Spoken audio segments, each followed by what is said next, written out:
Treating bee and wasp stings depends on their severity. The majority of problems that require medical attention come from an allergic reaction to the sting. In most cases, complications from that reaction respond well to medications, when given in time. Most insect stings for someone who is not allergic need no more than first aid given at home. Then you can avoid further stings by wearing protective clothing, using insect repellent, and staying out of infested areas. Here are the steps you need to take after someone who is allergic has been stung. Remove any stingers immediately. Some experts recommend scraping out the stinger with a credit card. Applying ice to the site may provide some mild relief.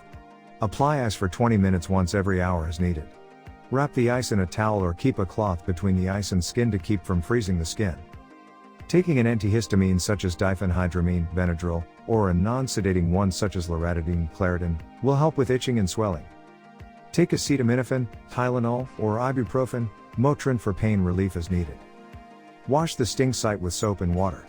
Placing hydrocortisone cream on the sting can help relieve redness, itching, and swelling. If it's been more than 10 years since your last tetanus booster, get a booster within the next few days. Most insect stings require no additional medical care. If you know you may be allergic, especially if you've had a severe reaction in the past when stung by a bee or wasp, seek immediate medical help.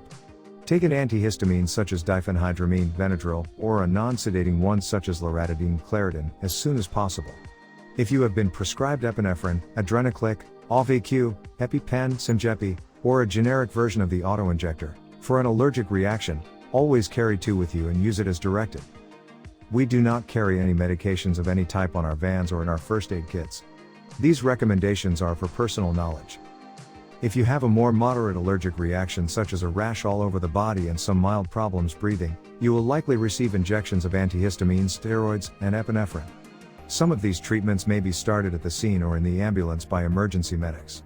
You will likely need to be observed for a prolonged period of time in the emergency department or in some cases be admitted to the hospital.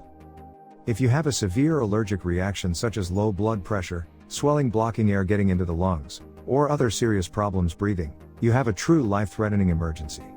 Treatment may include placing a breathing tube into your trachea.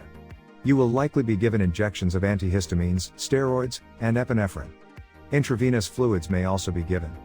Some of these treatments may start at the scene or in the ambulance. You will be closely monitored in the emergency department and likely be admitted to the hospital, perhaps the intensive care unit.